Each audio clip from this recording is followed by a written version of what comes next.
नमस्कार साथियों, स्वागत है आपका युवराज सिंह लेक्चर्स के इस नए वीडियो में। तो हम एम लक्ष्मीकांत पॉलिटी की सीरीज लेकर के चल रहे हैं, जिसमें हमने अभी तक जो चार्टर एक्ट्स थे वो सभी कवर किए हैं चारों, 1793 से लेकर के 1854 तक। अगर आपने पिछली क्लास नहीं देखी है तो उसे देखें, और उससे पहले की भी क्लासें देखें। ये लेक्चर नंबर 4 है। पिछली 3 क्लास आप देख सकते हैं आगे पीछे, ताकि आप बेहतर ढंग से समझ पाएँ। तो आज हम बात करने वाले हैं 1858 का जो भारत सरकार अधिनियम आया था उसके बारे में। ये क्यों आया था? क्योंकि 1857 में जो विद्रोह हुआ था, जिसे प्रथम स्वतंत्रता संग्राम के नाम से भी हम जानते हैं, उसने ब्रिटिश शासन को भारत में कमज़ोर कर दिया था। ईस्ट इंडिया कंपनी के शासन को कमज़ोर कर दिया था। तो इसके लिए वहाँ की संसद ने 1858 का भारत सरकार अधिनियम पारित किया था। इसने भारत में ईस्ट इंडिया कंपनी का जो शासन था उसे समाप्त कर दिया, और शासन जो है प्रत्यक्ष रूप से ब्रिटिश ताज के हाथों में चला गया, या वहाँ की सरकार के हाथों में चला गया था, जिसे भारत में वायसराय के द्वारा चलाया जाता था, जो कि गवर्नर जनरल की जगह पर नई पद का निर्माण किया गया था। तो इसे लिख लेते हैं पहले, यानी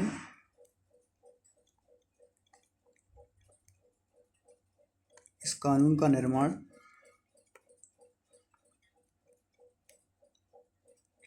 1857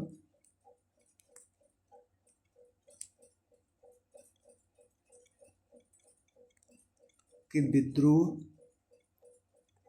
के बाद किया गया था। और जो 1857 का विद्रोह था उसे क्या कहते हैं? प्रथम स्वतंत्रता संग्राम।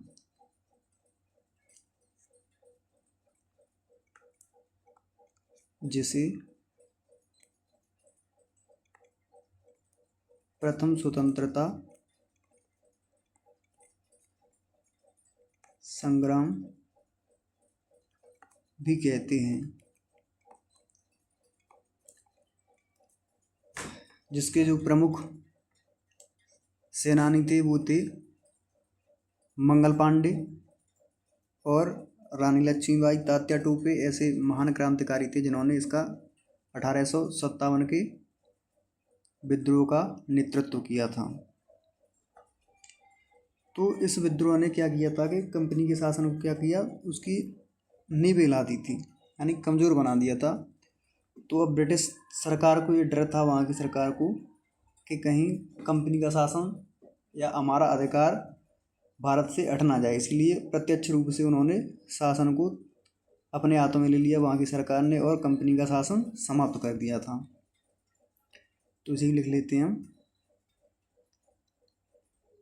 इस कानून ने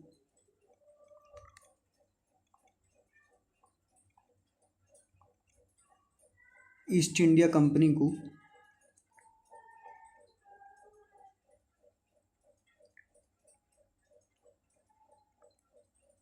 समाप्त कर दिया था। और नेक्स्ट पेज पे चलते हैं। जैसे इस शासन को कंपनी से ले लिया गया, तो गवर्नरों के जो क्षेत्र थे और उनके जो राजस्व संबंधी जितनी भी शक्तियाँ थी उसे ब्रिटिश राजशाही को हस्तांतरित कर दिया गया था। यानी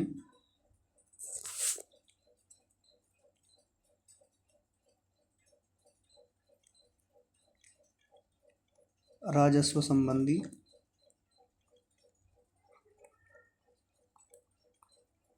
क्षेत्र व शक्तियाँ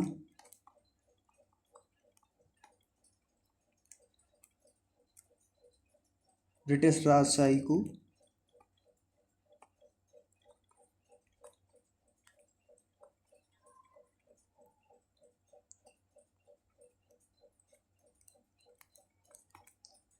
हस्तांतरित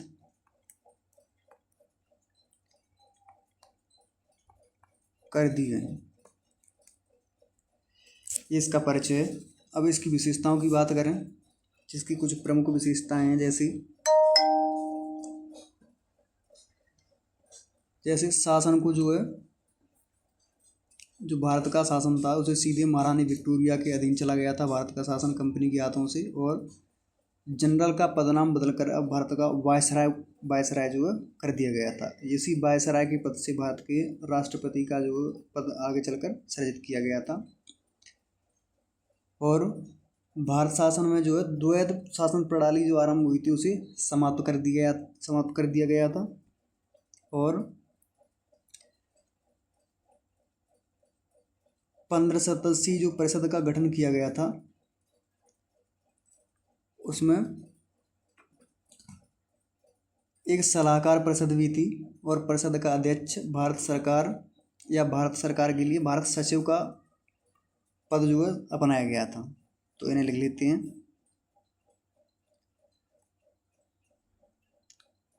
विशेषताएं,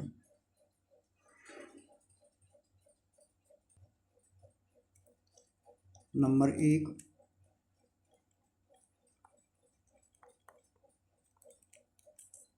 भारत का शासन सीधे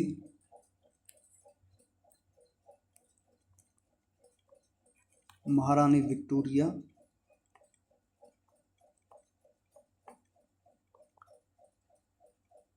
के हाथों में चला गया।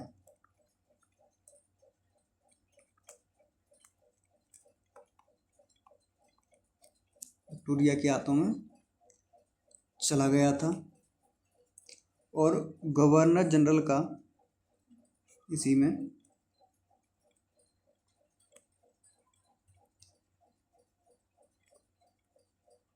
जनरल का जो पद था उसे बदलकर क्या कर दिया गया था, वायसराय।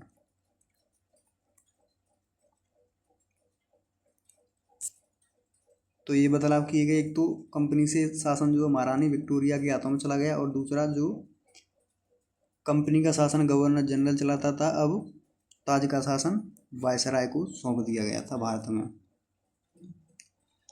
और इसकी अगली विशेषता यह है कि इस अधिनियम ने नियंत्रण बोर्ड और निदेशक कोड जो थे, पहले अलग अलग संस्थाएं थीं राजनीतिक और व्यापारिक, उनको समाप्त कर दिया गया, और भारत में द्वैध शासन प्रणाली जो थी उसे समाप्त कर दिया।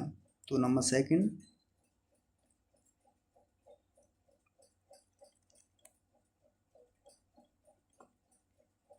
भारत में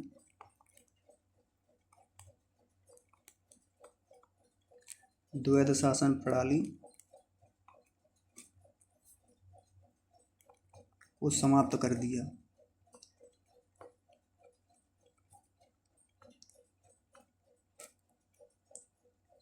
द्वैध शासन प्रणाली को समाप्त कर दिया। और इसकी जगह पर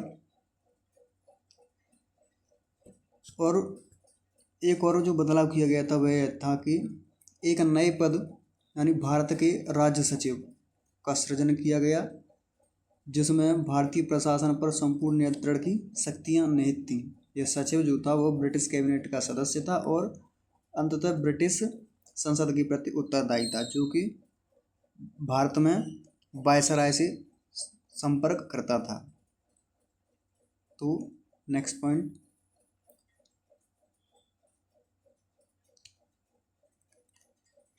नंबर 3,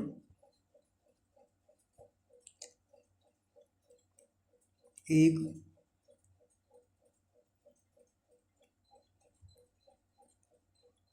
नए पद का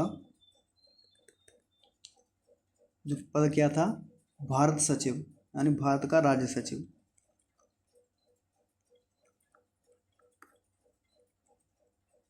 राज्य सचिव था, इसका सृजन किया गया था। और ये किसके प्रति जिम्मेदार था, ये जो सदस्य था ब्रिटिश कैबिनेट का सदस्य था। यह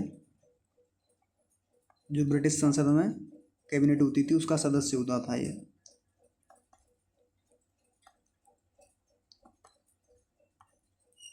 कैबिनेट सदस्य था। और यह जिम्मेदार किसके लिए था? ब्रिटिश संसद के प्रति ही जिम्मेदार था यह, ठीक है।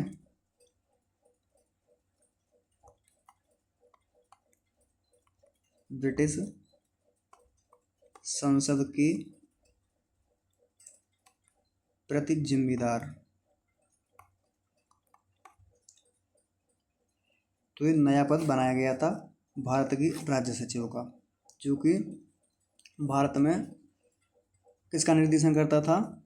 वायसराय का। और वायसराय गवर्नर जनरल की जगह पर शासन को संभालता था भारत में रहकर, और यह ब्रिटिश में ही रहता था, ठीक है, इंग्लैंड में रहकर, और वायसराय भारत में रहकर भारत के शासन को दोनों मिलकर एक साथ नियंत्रित करती थी। अब आगे चलते हैं कि भारत सचिव की सहायता के लिए एक परिषद का गठन किया गया था, जिसमें 15 सदस्य होते थे, जो एक सलाहकार परिषद थी। यानी नंबर 4,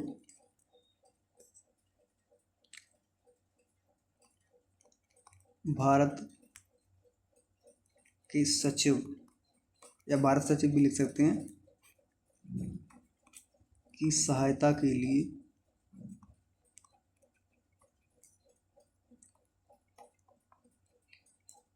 पंद्रह सदस्यीय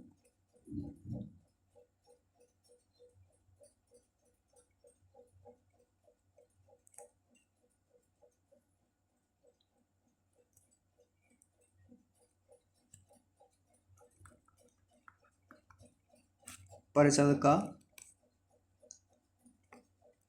गठन किया गया, जो कैसी थी? एक सलाहकारी परिषद थी, ठीक है।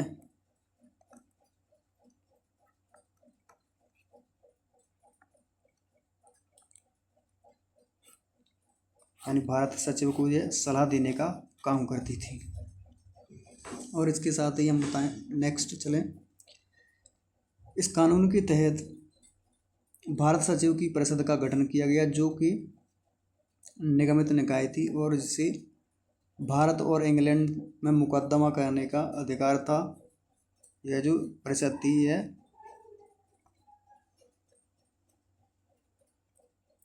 यानी जो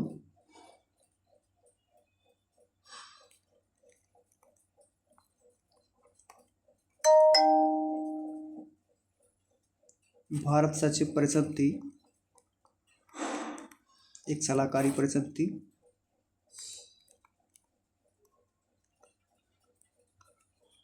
सलाहकारी परिषद थी।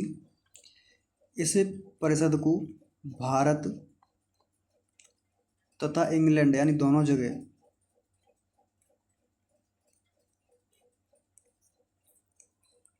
मुकदमा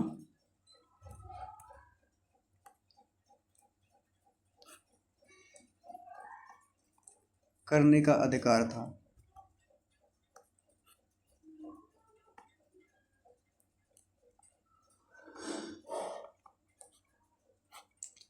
और इसकी सबसे बड़ी जो खासियत थी कि यह भी कानून के अंतर्गत ही आती थी, यानी इस पर भी मुकदमा किया जा सकता था।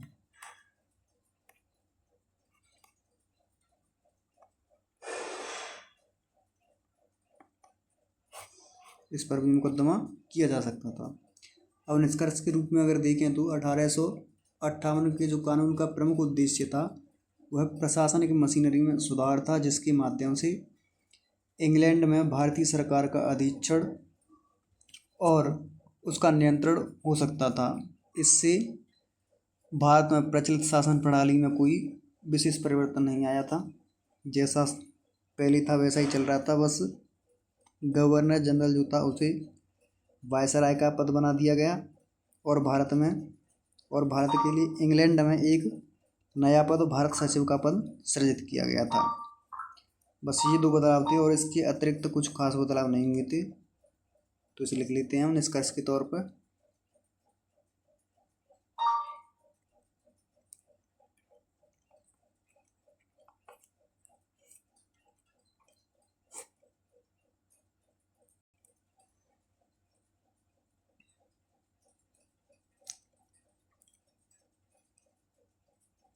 अठारह सौ अट्ठावन के कानून का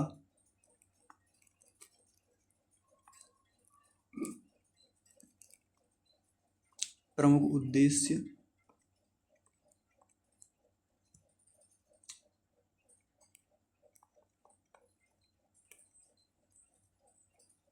प्रशासनिक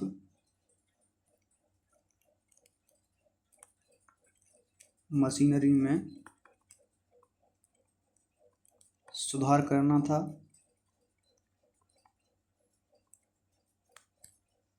जिसके माध्यम से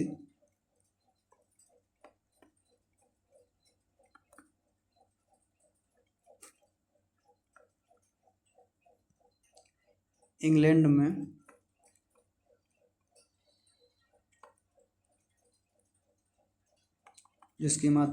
में भारतीय सरकार का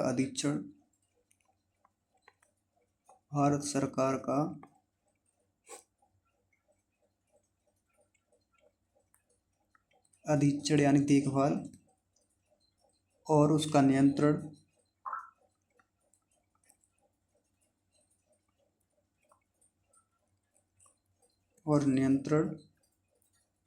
हो सकता था।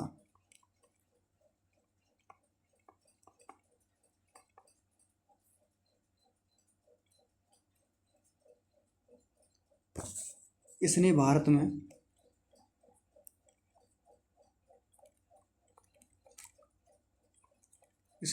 में प्रचलित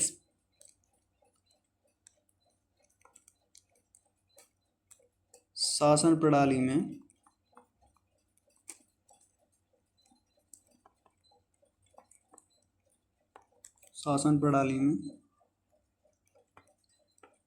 कोई विशेष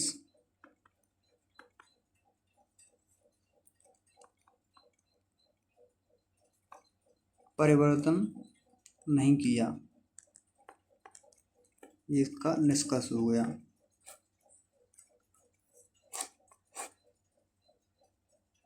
तो आशा करते हैं आपको ये वीडियो अच्छा लगा होगा और समझ में भी आया होगा। और अगर आपने इससे पहले के जो लेक्चर हैं 3 उन्हें नहीं देखा है तो पहले जाकर उन्हें देखें और नोट्स भी साथ ही साथ बनाते चलें तो ज़्यादा बेहतर होगा आपके लिए। आगे मिलते हैं नेक्स्ट क्लास में, तब तक के लिए नमस्कार।